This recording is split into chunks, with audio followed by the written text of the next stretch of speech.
जय माता दी, जय माँ कामाख्या। हमारे सामने नित्य प्रतिदिन अलग अलग प्रश्न आते हैं। अभी प्रश्न ये उपस्थित हुआ है कि क्या तंत्र अपने वाले व्यक्ति कराते हैं क्या? क्या तंत्र सगा भाई कराता है? क्या तंत्र सगी बहन कराती है? क्या हमारे नाते रिश्तेदारी हमारे ऊपर तंत्र करते हैं? कहीं पर भी किसी भी देवी देवता के पास चले जाएं, किसी भी दरबार में चले जाएं, चाहे वहाँ पर कोई देवी रूपा कोई शक्ति आती हो, चाहे देवता रूप वाले शक्ति आती हो, चाहे काली माँ आती हो, चाहे भैरव जी आते हो, चाहे चुड़ैल आती हो, चाहे डाकन आती हो, चाहे प्रेत आता हो, वो यही कहता है कि कोई न कोई तुम्हारे परिवार का ही है जिसने तुम्हारे ऊपर तंत्र विद्या की।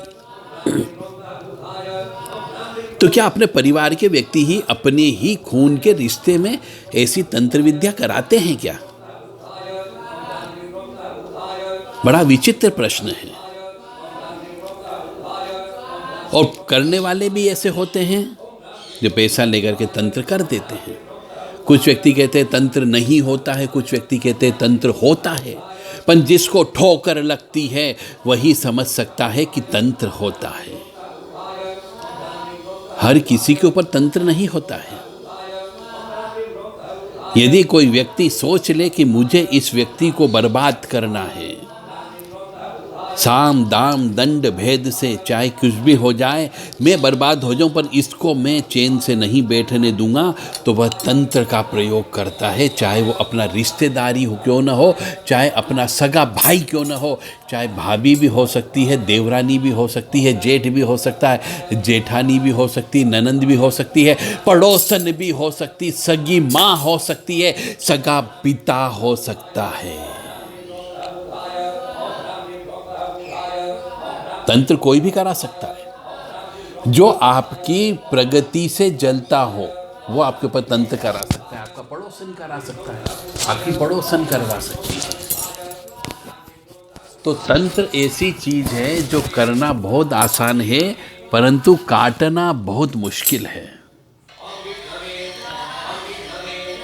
क्योंकि अधिकतर धन संपत्ति जमीन जायदाद के लिए तंत्र होता है, मकान के ऊपर कब्जा करने के लिए तंत्र होता है, और बच्चे पैदा न हो इसके लिए तंत्र होता है। इसका व्यवसाय अच्छा क्यों चल रहा है इसके लिए तंत्र होता है। व्यक्ति हंसी से क्यों रह रहा है परिवार, इसके लिए तंत्र हो जाता है।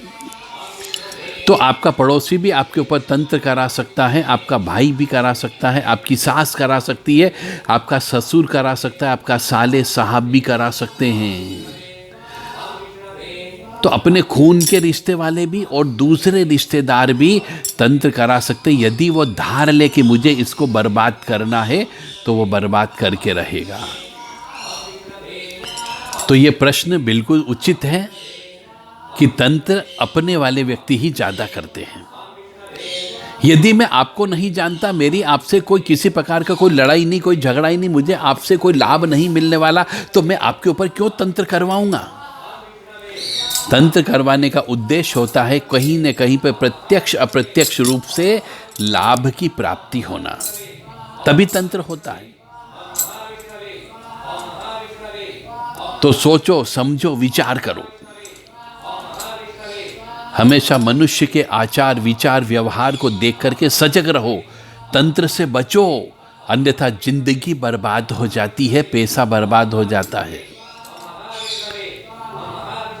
तो खिलाई पिलाई से बचो। सबसे पहले तो खिलाई पिलाई से आपको बचना है। कोई भी व्यक्ति कहीं पर भी आपको खिला सकता है, कुछ भी पिला सकता है। अघोरी शक्ति पिला सकता है, ओघड़ी शक्ति आपको खिलाई पिलाई जा सकती है। तो मनुष्य के जीवन में हर कदम कदम पर कहीं न कहीं पर कष्ट अवश्य है। और तंत्र से बचने का तरीका यही है कि ईश्वर की आराधना करो, हनुमान जी की आराधना करो, श्री रामचंद्र जी की आराधना करो, देवी माँ की आराधना करो, कुल देवी की आराधना करो, पितृ देवता की आराधना करो, तो आप बच सकते हो। आपको अपने कुल देवता, इष्ट देवता और ग्राम देवता, स्थान देवता, पितृ देवता, उनकी आराधना करना ही करना पड़ेगी। तो आप सुखी समृद्ध जीवन व्यतीत कर सकते हो। और ये बात मैं पुनः कहूँगा कि अपने परिवार के व्यक्ति ही अपने ऊपर तंत्र करवाते हैं।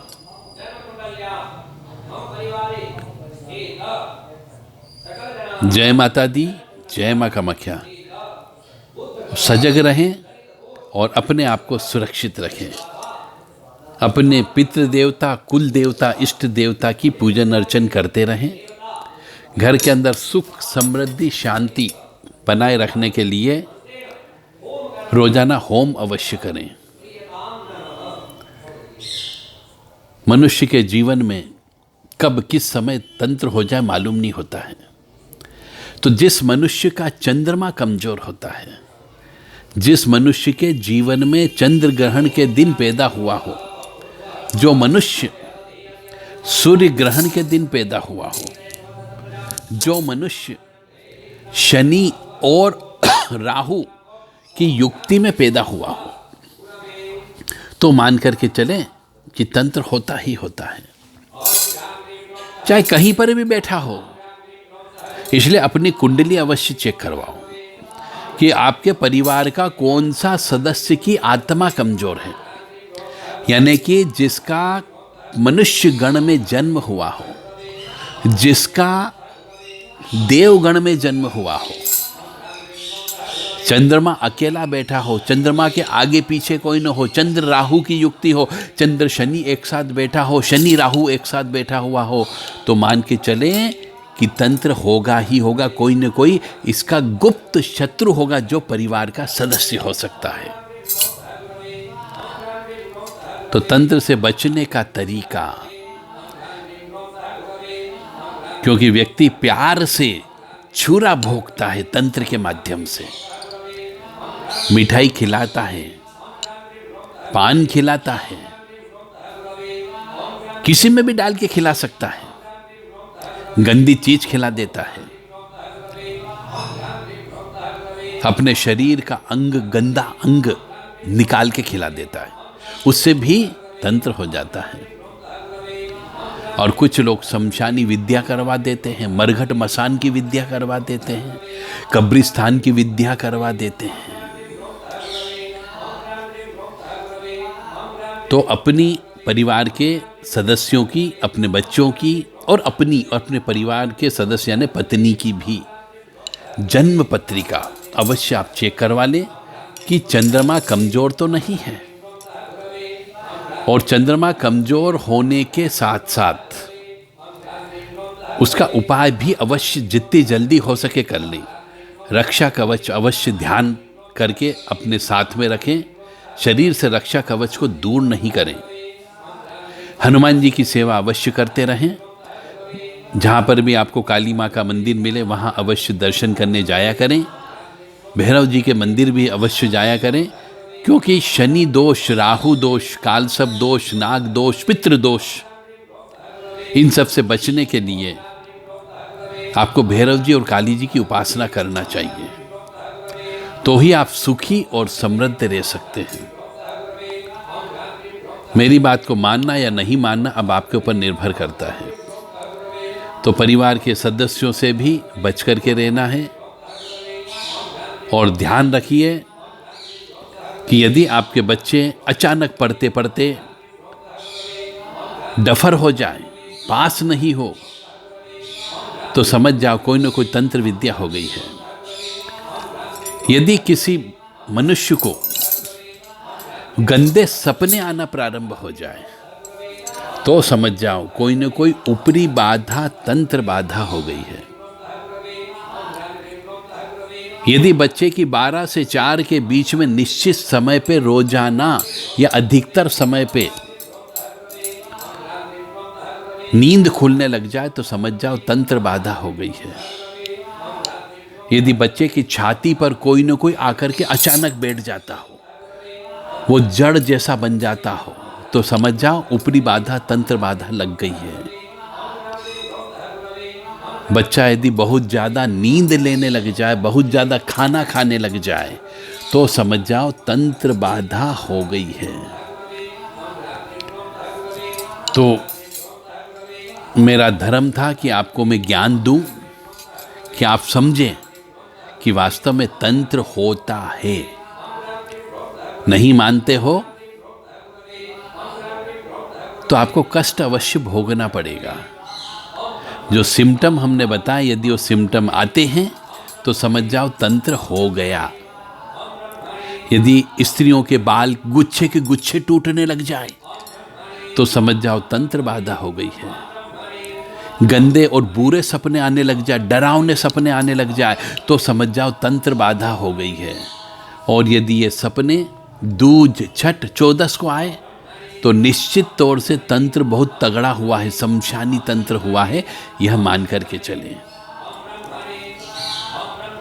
यदि सांप के सपने आने लग जाए तो भी समझ जाओ कि पितृ देवता आपको परेशान करने लगे हैं। तो यह सब जो चीज़ होती है, तंत्र लग जाती है तो सिम्टम अवश्य देती है। यदि कोई मनुष्य ज़्यादा बीमार रहने लग जाए और मेडिकल रिपोर्ट में कुछ नहीं आता तो समझ जाओ तंत्र लग गया है। तुरंत सजग हो जाओ और इलाज करवाओ। हम हनुमते रुद्रात्मका हुम फट इसकी 5 माला रोजाना जप करना प्रारंभ कर दो और दशांश हवन करना चालू कर दो, तंत्र कट जाएगा। यदि ताजा ताजा होगा तो कुंजी का स्त्रोत का पाठ करो और हवन करो, काली कवच दुर्गा कवच का पाठ करो, हनुमत कवच का पाठ करो, तो भी तंत्र ताजा ताजा रहेगा तो कट जाएगा। पूरा ना होगा तो नहीं कटेगा। जय माता दी, जय मां कामाख्या। ओम ऐं श्रीं ह्रां ह्रीं रूं रैं रों रं रहसि दक्षिण मुखा पंचमुख हनुमते कराल वदनाय नारसिंहाय नरसिंहाय। ओम नमो भगवते व्रजकाय व्रतुलकल पिंगर उर्धकेश महाबल रक्तमुख तड़ितसी महारोद दसोटकट महाकरालिनी महादड़बंद महारिलंकेश्वरदाय महासेतुबन महाशैल प्रभा गंजरई। भगवान महाबल पराक्रम भैरव आज्ञा पहती है। महारोद दीर्घ वेष्टवर्ण मंजे मंजे हूं पर स्वाहा। भूत प्रेत पिचास कुल पिचास डाकिनी शाकिनी यक्षिनी ब्रह्म राक्षस कुल राक्षस ग्रह राक्षस महामारी राक्षस भैरव बेताल परतंत परमंत पर्यंत सर्वग्रह उच्चाटनाय सकल शत्रु सहारणाय क्षणीन हन हन बंजे बंजे शिक्षक खादे खादे मारे मारे बिंदी बिंदी छिंदी छिंदी उच्चाटे उच्चाटे दावे दावे शो शो नाश नाशे महामहेश्वर रुद्रावतार। ओम हुम फट ओम ह्रीं फट स्वाहा। ये पंचमुखी हनुमत कवच है। कोई भी व्यक्ति इसके रोजाना 100 पाठ करता हो, उसके ऊपर तंत्र बाधा नहीं लगेगी। चाहे उस बच्चे के ऊपर ग्रहण दोष हो तो भी, शनि राहु की युक्ति हो तो भी। जय माता दी, जय मां कामाख्या।